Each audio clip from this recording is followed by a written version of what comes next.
Kas artimiausių metų keisis jūsų santykiuose. Pirmiausia, pasižiūrim, kokie santykiai šiuo metu yra dabar pas jūs. Ir pagal tai matysite, ar tai kortų skaitimas yra jums. Kokie jūsų santykiai šiuo metu yra.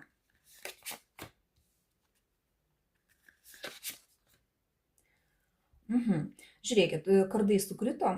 Iš tikrųjų, tai santykiuose gali būti kažkokie tai ir piktumai, ir pasiginčinimai, ir kažkas tai bandoma išsiaiškinti.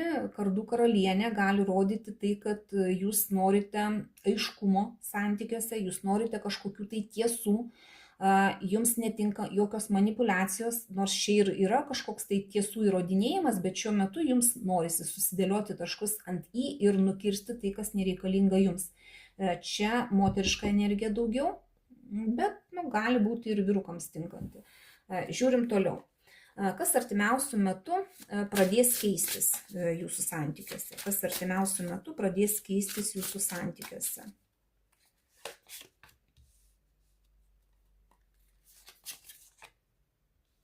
Na, žiūrėkit, monetų trejetukas ir imperatorė. Žodžiu, jeigu jūs iki šiol negalėjot susikalbėti, kad buvo ginčai kažkur, kiekvienas norėjo tempti, žodžiu, savo tiesą į savo pusę, aiškinotės, negalėjot susidėlioti, dabar prasidės tas toksai bendradarbiavimas, kur jūs galėsite aiškiai apibrėžti tai, ko norite jūs ir kartu kažką tai daryti santykiuose. Čia tokia buitis, čia toksai rūpestis vienas kitu, pagalba vienas kitam, galbūt iš to tokio nežinomumo, kur ten jums nebuvo aišku, kaip elgtis toliau, jūs išeisite. Ir čia kažkoks augimas santykių prasidės. Pagal imperatorį iš tikrųjų viskas auga po truputį ramiai. Taip, kas inicijuos šį pokytį?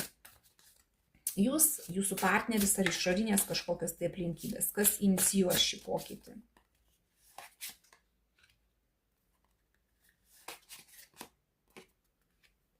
Iš tikrųjų, jūs priimsite sprendimą, kad reikia jums to pokyčio ir kad reikia daryti kažką tai naujo, kad taip, kaip buvo iki to, jūsų santykiuose taip nebetinka. Galbūt susidėsit taškus ant į, nukirsit tai, kas nereikalinga ir bus tai būtent tokios aplinkybės, kad jūs pasirinksit tai, kas geriau jums.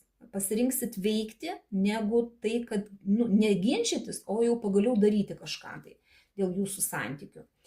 Kas gali sutrukdyti šiam pokyčiui?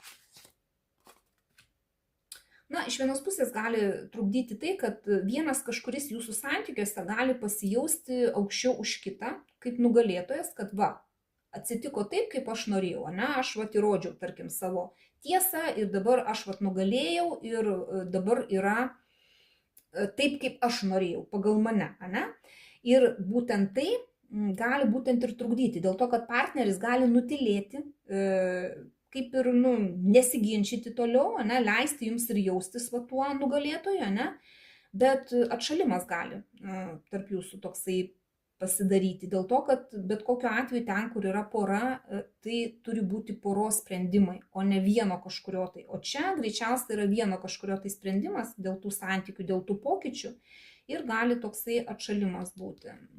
Ir tai gali trukdyti. Kur link juda šie santykiai artimiausių metų? Kas laukia tų santykių jūsų?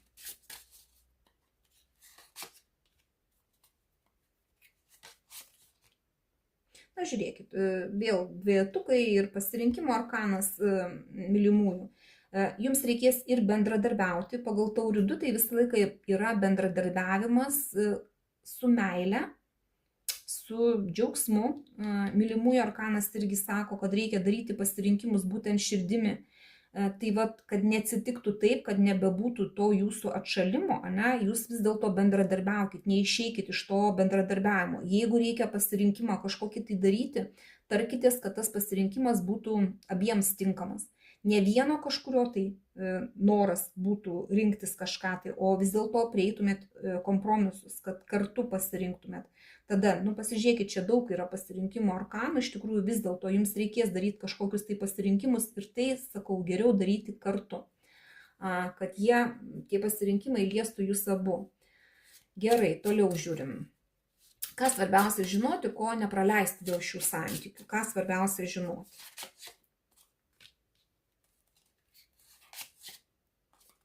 Na, žiūrėkit. Svarbiausia suprasti, kad jeigu turite kažkokių tai baimių, tai tos baimės yra kažkokios tai prisigalvotos labiau negu kad realios ir kad jos pasibaigs. Tai reikia žinoti, kad jūs per daug neįlyskite į savo baimės, nes pradėsit galvoti, pritrauksit. Geriau tiesiog išsigryninti tas savo baimės, nebijoti eiti kažką tai naują, nebijoti priimti naujų sprendimų ir tada gyvenime bus kažkoks tai pokytis. Tai va. Nebus visą laiką taip, kaip yra dabar. Nebus tos baimės visą laiką. Jos turi išsivedėti kažkaip tai, išeiti iš jūsų gyvenimo ir jos išeis. Pagal likimo ratą tai pasibaigs. Ir kad kažkoks tai posūkis jūsų gyvenime vis dėlto bus. Galbūt išeisit iš tų pykčių kažkokių, kur ginčiai kažkokie yra, galbūt tie ginčiai visiškai nereikalingi. Susidėliosit taškus ant į, priimsit sprendimus, kurie svarbus jums abiems. Ir tada santykiai bus puikus. To aš jums ir linkiu. Dėkoju už jūsų laiką, širdutes ir iki sekančio karto.